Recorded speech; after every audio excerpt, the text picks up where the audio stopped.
Hello everyone. Today we will do third chapter, Mindful Eating, a path to a healthy body. Who is healthy? Who is healthy? Who is healthy? कि healthy कौन है तंदुरुस्त? One who eats food that is wholesome. वो तंदुरुस्त है जो हमेशा food कैसा लेता है? wholesome. वो खाना होलसम क्या होता है? वो फूड जो हमारी सेहत के लिए अच्छा हो, जिसमें न्यूट्रिएंट्स हो सभी. और कौन सा फूड जो हमें हेल्दी रखता है? जो इन मॉडरेट क्वांटिटीज में हम लें, ना ज्यादा खाएं ना ही कोई फूड को कम खाएं. प्रॉपर रेशो में हर न्यूट्रिएंट को अपने फूड में इन्वॉल्व करें. And appropriate for season, time and place. और कैसा खाना खाएं? जो सीजन के अकॉर्डिंग हो, टाइम के अकॉर्डिंग हो और प्लेस के अकॉर्डिंग हो. Midhu and Mishti read thought of the day on the school notice board every day. Today's thought, Anina, Jatani, Jivani. कि जो मिधु और मिष्टी है वो रोज ही थॉट ऑफ द डे पढ़ते हैं जो स्कूल के नोटिस बोर्ड पर. तो आज जो थॉट लिखा था वहां पे वो लिखा था अनीना, जतानी, जीवंती. Makes them curious. जब उन्होंने ये थॉट ऑफ द डे पढ़ा तो वो एकदम से हैरान हो गए. Mishti tells Midhu that it is a Sanskrit saying which means food gives life to living beings. और मिष्टी ने मिधु को बताया कि ये एक संस्कृत की सेइंग है जिसका मीनिंग है कि जो फूड है वो सभी लिविंग बींग्स को, जिंदा लोगों को जीवन देता है. Let us try to understand the significance of these. कि आओ ये समझें कि इसका क्या महत्व है इस सेइंग का. What do we eat? हम क्या खाते हैं? एक्टिविटी 3.1 में let us record all of us eat food every day. Daily हम खाना खाती हैं और फूड जो है ये एसेंशियल कंपोनेंट है हमारी डेली लाइफ का. List the food items you have consumed over the week. तो आप ये पूरे एक वीक में क्या क्या खाते हो वो आप इसका रिकॉर्ड बनाओ. तो ऐसे ही एक टेबल में आप फिल कर सकते हो कि आप पूरे वीक में आपने क्या क्या खाया. मंडे को कौन कौन सी चीजें खाई, ट्यूसडे को कौन कौन सी खाई, वेडनेसडे को कौन सी खाई, थर्सडे को, फ्राइडे को, सैटरडे को, संडे को. जैसे आपने मंडे को जैसे पराठा खाया, आलू पराठा खाया, ठीक है. और क्या, राजमा चावल खाए, गोलगप्पे खाए,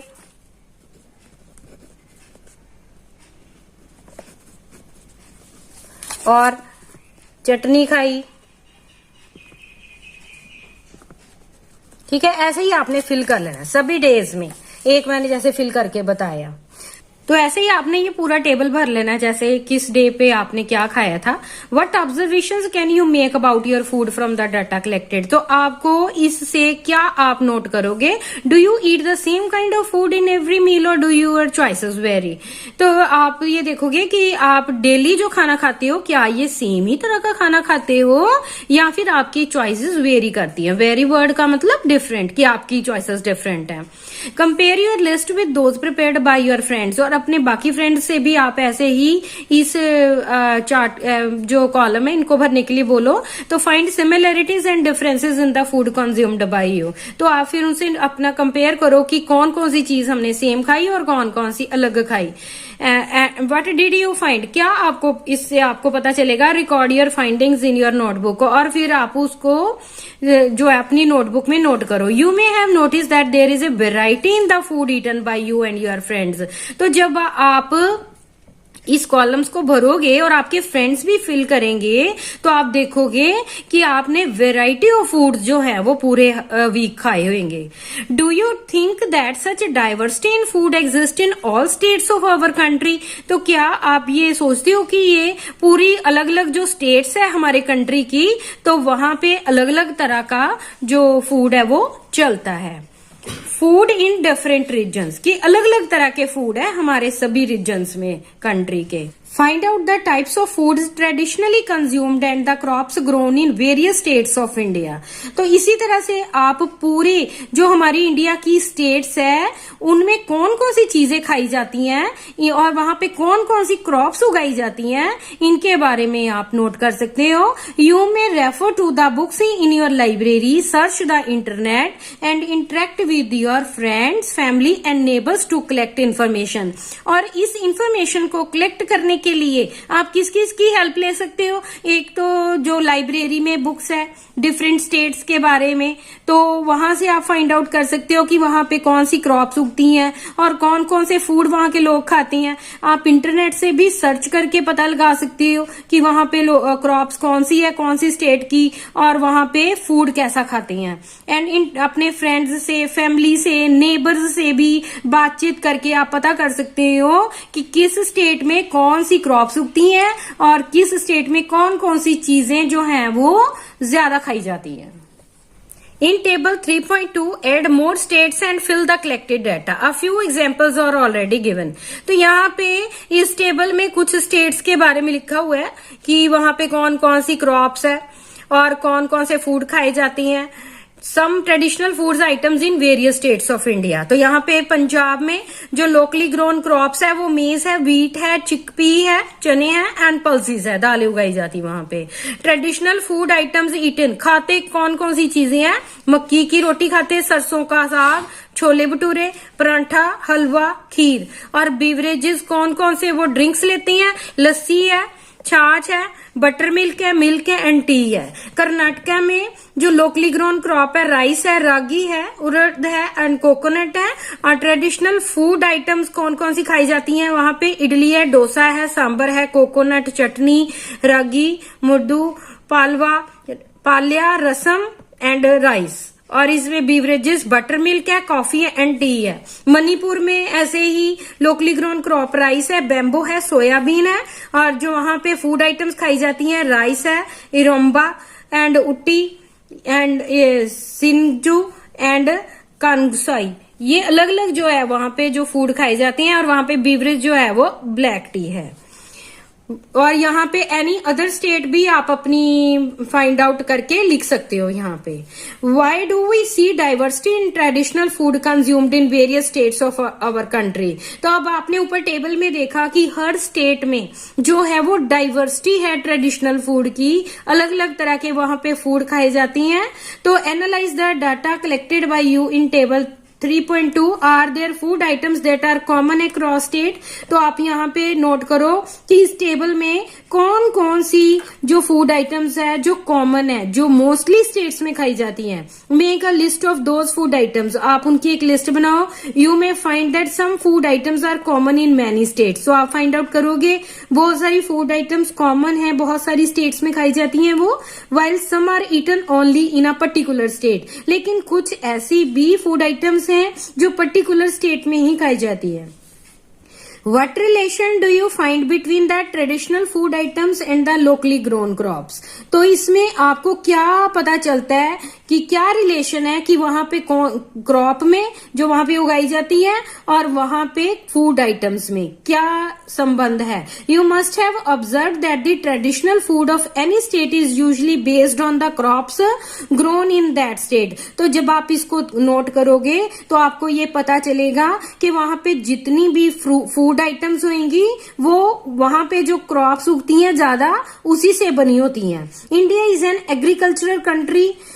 जो हमारा इंडिया है यहाँ पे सबसे ज्यादा जो है वो कृषि की जाती है विद डाइवर्स सॉइल। जो अलग अलग तरह की सॉइल है, डाइवर्स में डिफरेंट टाइप की सॉइल है एंड क्लाइमेट टाइप्स, और जो मौसम है वो भी अलग अलग है। Various crops are grown in its different regions depending on the soil types and the climatic condition. जितनी भी क्रॉप्स उगती हैं किसी रीजन में वो वहां की सॉइल पे डिपेंड करते हैं और वहां पे क्लाइमेट पे डिपेंड करता है। In various regions of India the choices of food may vary according to cultivation of the food crops in that particular region, taste preference, culture and tradition. किसी भी इंडिया के रीजन में जो food की choice है ना वो अलग अलग होती है अकॉर्डिंग टू कल्टीवेशन। किस पे डिपेंड करता है ये, कल्टीवेशन ऑफ फूड क्रॉप, कि वहां पे कौन सी जो फूड क्रॉप उगाई जाती है किसी पर्टिकुलर इलाके में, और किस पे डिपेंड करती है कि वहां के लोगों का टेस्ट कैसा है। इसके बेस पे जो है वहां के जो फूड है वो बनाए जाते हैं, कल्चर कैसा है उनका और उनके रिवाज कैसे हैं। How have cooking practices changed over time, कि जो कुकिंग करने के जो ढंग है वो टाइम के साथ जो है वो चेंज हुए हैं। You have learn that food habits vary across states, सभी स्टेट्स में जो फूड की हैबिट्स हैं वो अलग अलग है। Our food choices as well as the practices of food preparation may differ from one another, और सभी जो स्टेट्स हैं वहां पे जो फूड के प्रिपेयर करने के जो ढंग है वो भी अलग हैं एक दूसरे से। Have our food habits and cooking practices changed over time, कि हमारी जो फूड की हैबिट है और जो खाना बनाने के ढंग है ये चेंज हुए हैं टाइम से। एक्टिविटी 3.3 में है कि let us interact and find out, कि prepare a list of questions for gathering information from elderly people about their food habits and cooking practices. इसके लिए आप अपने बड़े जो आपके बुजुर्ग हैं उनसे बात कर सकते हो, कि उनसे पूछो कि आपने टाइम में आप क्या क्या खाते थे, कैसे पकाते थे, पकाने के ढंग के बारे में पता कर सकते हो। Following are some of the sample questions, ये कुछ क्वेश्चंस है जो आप उनसे पूछ सकते हो। What kind of food do you still eat and what is new, आप उनसे पूछ सकते हो कि आप जो खाना अभी भी खाते हो जो आप पहले भी खाते थे, एंड और कौन कौन से खाने हैं जो अब आप नए हैं आपके लिए, जो आपने पिछले टाइम में नहीं खाए लेकिन अब खाते हो।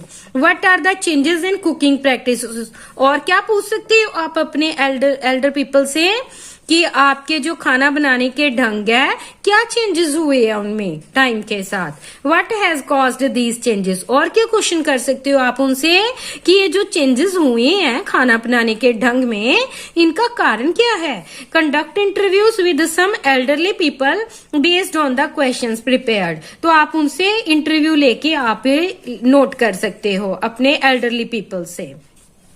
What are your findings from the interviews you conducted, आपने क्या, जब आप नोट करोगे तो आपको फिर जो है वो पता चलेगा कि क्या क्या चेंजेस आई हैं। Cooking practices also called as culinary practices, जो कुकिंग करने के ढंग है वो चेंजेस हुए हैं।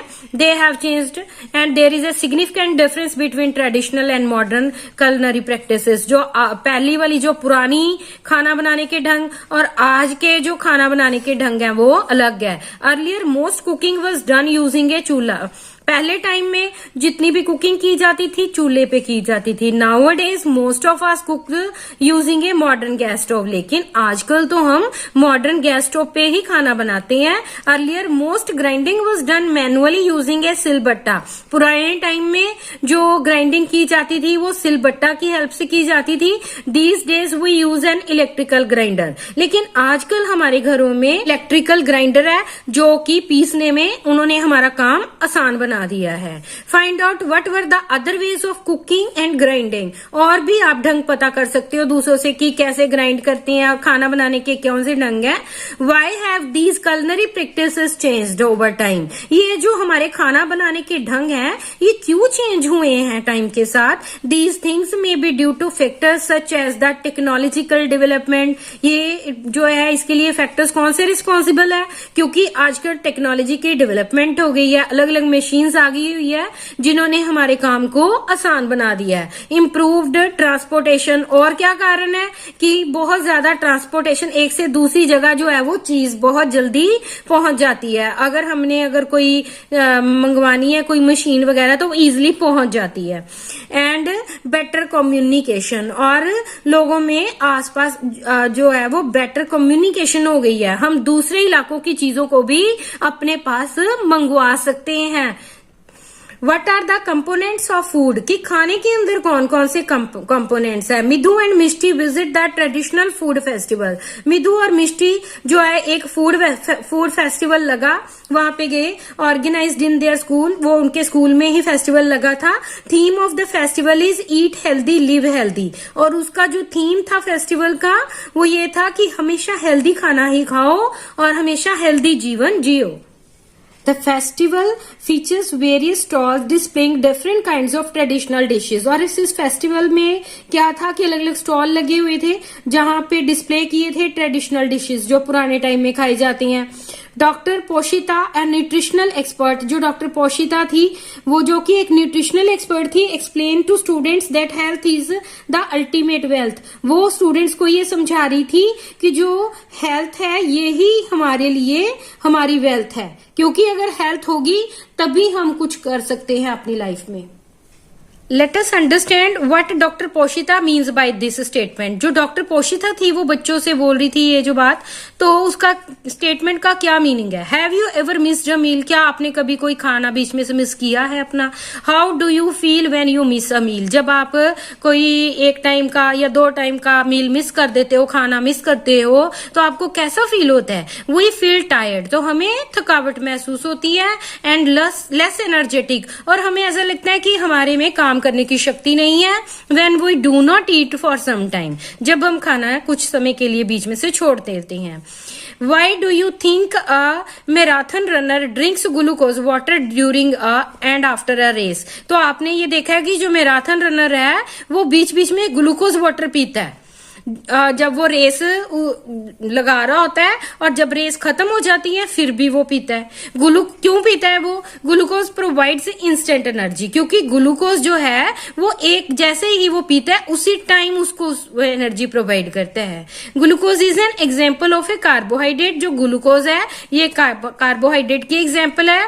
Carbohydrates are one of the primary source of energy, और जो कार्बोहाइड्रेट्स हैं ये एनर्जी का एक प्राइमरी सोर्स है। Cereals like wheat, rice and maize, vegetables like potato and sweet potato, and fruits like banana, pineapple and mango are some sources of carbohydrates। तो ये जो सारे ही कार्बोहाइड्रेट्स के सोर्सेस है, जैसे अनाज है, व्हीट है, राइस है, मेज है, वेजिटेबल्स भी हैं जैसे पोटैटो है, स्वीट पोटैटो है, फ्रूट्स हैं जैसे बनाना है, पाइनएप्पल है, मैंगो है, इन सभी से ही हमको कार्बोहाइड्रेट्स मिलता है। Do you know that common sugar is also a type of carbohydrate, तो क्या आप ये सोचते हो कि जो कॉमन शुगर है ये भी एक कार्बोहाइड्रेट की ही टाइप है। Why do you think we prefer to have laddoos as a part of our traditional diet in winters, तो आप देखते हो कि जब विंटर्स होती हैं तो आपकी मम्मा जो है वो लड्डू बनाती हैं, ठीक है। ये हमारी ट्रेडिशनल डाइट है, यानी कि कॉमन डाइट है। बहुत समय से ही हम विंटर्स में परिवारों में ये खाए जाते हैं लड्डूज। बेसन के, व्हीट फ्लोर से भी बनती हैं और घी उसमें डाला जाता है। Among the main ingredients of laddoos along with गूंद, और उसमें कई इंग्रेडिएंट्स डाले जाते हैं। गूंद डाली जाती है, नट्स डाले जाती हैं, सीड्स अलग अलग तरह के डाले जाती हैं। Ghee and various kinds of oils are grouped under another kind of food component which is called fat, और जो जितने भी वो ऑयल्स डाले जाती हैं, देसी घी वगैरह, ये कंपोनेंट फैट के अंडर आता है। Sources of fats can be from plants और एनिमल्स, और जो फैट्स हैं ये हम एनिमल्स को के द्वारा भी ले सकते हैं, एनिमल्स को खा के, और प्लांट्स के द्वारा भी हमें फैट्स मिलते हैं। Nuts such as groundnuts, walnut, coconut, almonds and seeds such as pumpkin seeds and sunflower seeds are also sources of fat. तो जैसे नट्स है और मूंगफली है, अखरोट है, कोकोनट है, बादाम है, ये और सीड्स है जैसे पंपकिन सीड है, सनफ्लावर के सीड है, ये सभी फैट हमें प्रोवाइड करते हैं, इसीलिए ही इनको लड्डुओं में डाला जाता है। Fat is a source of stored energy, और जो फैट है ये हमें स्टोर्ड एनर्जी देता है। जब हम फैट खाते हैं तो ये हमारी बॉडी में स्टोर हो जाता है, और फिर जब हमें एनर्जी की जरूरत होती है तो ये फैट हमें एनर्जी प्रोवाइड करता है।